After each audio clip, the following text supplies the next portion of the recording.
एकांत और एकाकीपन दो शब्द हैं और दोनों में जीवन मृत्यु का अंतर है, आकाश पाताल का अंतर है।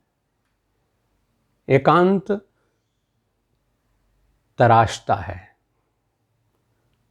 लेकिन एकाकीपन त्रासता है। एकांत पाकर के हम कुछ का कुछ बन सकते हैं, लेकिन एकाकीपन मनुष्य को मार डालता है। आज कोरोना त्रासदी में मुझे ध्यान ये आता है कि कहते हैं ना कि सांप के जहर से कम लोग मरते हैं, सांप के डर से अधिक लोग मारे जाते हैं। कोरोना त्रासदी में जो ये सोशल डिस्टेंसिंग शब्द चला है, उदाहरण ये बता रहे हैं, परिस्थितियां ये बता रही हैं कि अधिकांश मौतों का कारण ये सोशल डिस्टेंसिंग है। जिस व्यक्ति को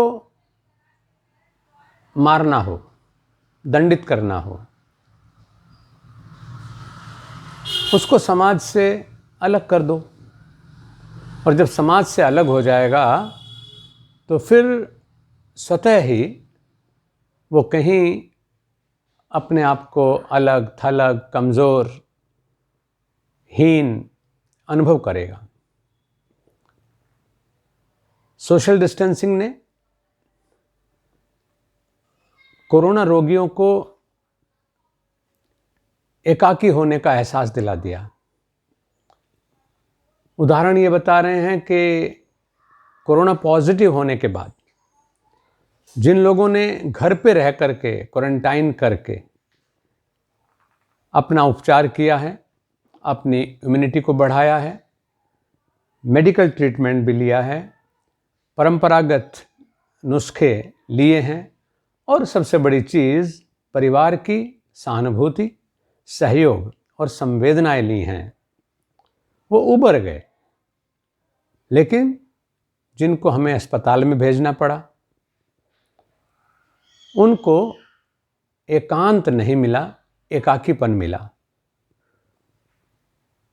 उनको ऐसा व्यवहार महसूस हुआ कि जैसे कि उनको अलग थलग कर दिया गया हो, वो अछूत हो गए, वो बीमारी फैलाने के साधन बन गए, इसलिए उनसे दूर रहा जाए। घर वाले वहाँ छोड़ करके तो आए, घर से उनको ले तो गए, लेकिन वहाँ जाकर के जिस तरह से आइसोलेट होने का उनको एक अनुभव हुआ, उसमें अपने प्रियजनों से संवाद खत्म हो गया, मिलना जुलना खत्म हो गया,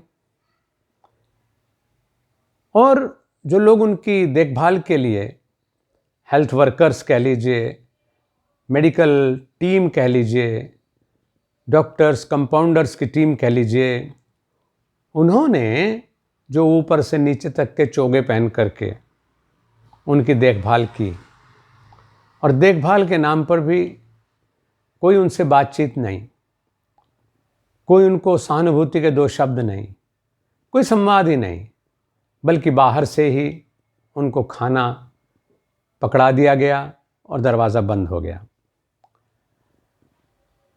ये जो स्थिति देखी गई, और या फिर अगर कहीं किसी परिस्थिति की वजह से उन्हें कुछ अन्य रोगियों के साथ भी इसमें कोरोना वार्ड में रखा गया, तो उन्हें वहाँ पर वही मृत्यु की खबर, रोना धोना, ये सब मिलता रहा कि बेड नंबर फलां का व्यक्ति भी गया, बेड नंबर फलां का व्यक्ति भी गया, 3 बेड और खाली हो गए। तो स्वाभाविक है, मननात मनुष्य हम मनन के कारण ही तो है ना। हमें घर में सकारात्मक मनन करने का अवसर मिला, जहाँ हमारे मित्र हैं, सहानुभूति है, संवाद है, वहाँ पर उभरने का मौका मिला। और जहाँ पर ऐसा नहीं है वहाँ पर उनको मौका मिला नकारात्मक सोच विकसित करने का, कि बस वो लोग तो चले गए, अब शायद हम भी जाने वाले हैं। और इस सोशल डिस्टेंसिंग ने उनकी जीवनी शक्ति को ख़त्म किया, उनके अंदर की आशा को ख़त्म किया, उनके अंदर के जो एक पॉजिटिविटी, सकारात्मक सोच थी उसको ख़त्म किया, जिजीविषा को ख़त्म कर दिया, जीवनी शक्ति को ख़त्म कर दिया। और उसका परिणाम हुआ कि वहाँ पर मृत्यु दर अधिक देखने को मिली है। शुरू से ही मैं इस बात का पक्षधर रहा कि सोशल डिस्टेंसिंग बिल्कुल नहीं होनी चाहिए। और संभवतः प्रधानमंत्री जी ने भी जब ये बात कही होगी तो उनका मंतव्य ये कदापि नहीं था कि हम किसी को अकेला छोड़ दें, बल्कि ये था कि उसकी सुरक्षा करें, रोग को बढ़ने से रोका जाए, संक्रमण की चेन टूटनी चाहिए। इसलिए फिजिकल डिस्टेंसिंग बनाएं।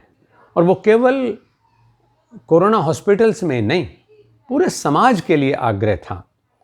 पूरे समाज के लिए आग्रह था कि आप आज भी कहते हैं कि 2 गज दूरी, मास्क है ज़रूरी।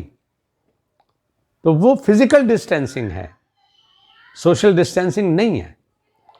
जब हम बार बार सोशल डिस्टेंसिंग शब्द प्रयोग करते रहे तो निश्चित रूप से वो सामाजिक दूरी ही बन गया। और सामाजिक दूरी का मतलब है संवेदना खत्म होना, नाता खत्म होना, एक दीवार खड़े हो जाना। आज हमें इस चीज़ को समझना होगा। कोरोना का दौर अभी ख़त्म नहीं हुआ है और दूर नहीं। हालांकि हम ये उम्मीद करते हैं, सकारात्मक सोच होने के कारण अपने जो उपाय हम कर रहे हैं, योग के माध्यम से, आयुर्वेद के माध्यम से, जीवन शैली में बदलाव के माध्यम से, सामाजिक सकारात्मकता विकसित करने के माध्यम से, तो वो प्रयास ये बता रहे हैं कि कोई अब भगवान की दया से अब तीसरी लहर कोई आने वाली नहीं है। यहीं पर इसका अंत हमें करना होगा। कोरोना का जो संताप है वो अब ख़त्म होगा, लेकिन उसके लिए चाहिए कि हम सोशल डिस्टेंसिंग की बात बिल्कुल ख़त्म करें। शरीर दूर होने से सामाजिक दूरी नहीं होती है। सामाजिक दूरी होती है संवेदनाओं के ख़त्म होने से, सहानुभूति के ख़त्म होने से, प्रेम और विश्वास के प्रदर्शन की कमी से। हम भी हैं, और हम भी हैं नहीं, केवल आप रोगी को ये कहें कि हम खड़े हैं ना, चिंता किस बात की है, इतने मात्र से उसकी जीवनी शक्ति बढ़ जाती है, उसे जीने की उम्मीद बढ़ जाती है, उसकी लड़ने की ताकत बढ़ जाती है, और बस डूबता डूबता बच जाता है, तर जाता है। तो आइए सोशल डिस्टेंसिंग शब्द को ज़्यादा गहरा मत जाने दें, बल्कि कहिए कि स्वच्छता का ध्यान रखना है, इसलिए थोड़ी सी शारीरिक दूरी बनानी है। माँ बच्चे को सबसे ज़्यादा प्यार करती है, इतना ज़्यादा प्यार करती है कि वो उसके जिगर का टुकड़ा है। लेकिन जब बच्चा संक्रमित होता है, और संक्रमित की तो बात छोड़ दें, वो सिर्फ गंदा ही होता है, उसका कपड़ा गंदा हो गया है, तो माँ उसको धोने से पहले उसको कहती है, कहने लगे बेटा मैं अभी तुझे गोद में लूँगी, जरा सी देर रुक जा, मैं इसको साफ कर दूँ। दूर से उसको पकड़ करके वो शरीर से दूर रखती है, अपनी गोद में नहीं बैठाती, क्योंकि वो गंदा है, मैला किया हुआ है उसने। और उसे धोने के बाद फिर वो गले लगा लेती है। बच्चा भी समझ जाता है कि मुझे किस वजह से थोड़ी देर के लिए दूर किया हुआ था। तो फिजिकल डिस्टेंसिंग कोई अभिशाप नहीं है, वो एक वरदान है। लेकिन निश्चित रूप से सोशल डिस्टेंसिंग एक दंड है। सोशल डिस्टेंसिंग दूरी बढ़ाना है, साफ मतलब ही ये है उसका। तो इसलिए हमें पहली बात तो यह कि शब्दों का ही सही चयन होता तो ज़्यादा अच्छा था, लेकिन अगर शब्द ये तत्काल में प्रयोग हो भी गया तो इसका मतलब ये बिल्कुल नहीं है कि हम रोगियों से नफरत करते हैं या रोगियों को मरने के लिए छोड़ रहे हैं या रोगियों को उपेक्षा भाव से देख रहे हैं, रोगियों को हताशा की तरफ, निराशा की तरफ, नकारात्मकता की तरफ धकेल रहे हैं, ऐसा रंच मात्र भी नहीं है। जो हमारा मेडिकल टीम्स लगी हुई हैं, कोरोना वॉलंटियर्स लगे हुए हैं, उनको नज़रिया बदलना होगा, सुधारना होगा उसमें, और ये लाना पड़ेगा कि नहीं, ये सोशल डिस्टेंसिंग बिल्कुल नहीं है, ये क्षणिक कुछ समय के लिए उनको आरोग्य देने के लिए फिजिकल डिस्टेंसिंग है। और इसलिए ये बात बिल्कुल सच है कि अकेलापन त्रासता है लेकिन एकांत तराशता है। घर में हमने रोगियों को एकांत आज पहली बार नहीं दिए हैं। पहले भी बहुत से रोग ऐसे होते थे, क्षय रोग हो जाता था, ट्यूबरक्लोसिस, लेकिन रोगी घर में रह करके ही, एकांत में रह करके ही आत्म साधना भी करता था, ठीक भी होता था और संक्रमण से भी बचते थे लोग परिवार के। ये स्थिति भी लगभग वैसी ही है। तो संक्रमण से बचना है, लेकिन सोशल डिस्टेंसिंग बिल्कुल नहीं होनी है, क्योंकि सोशल डिस्टेंसिंग एक अभिशाप है।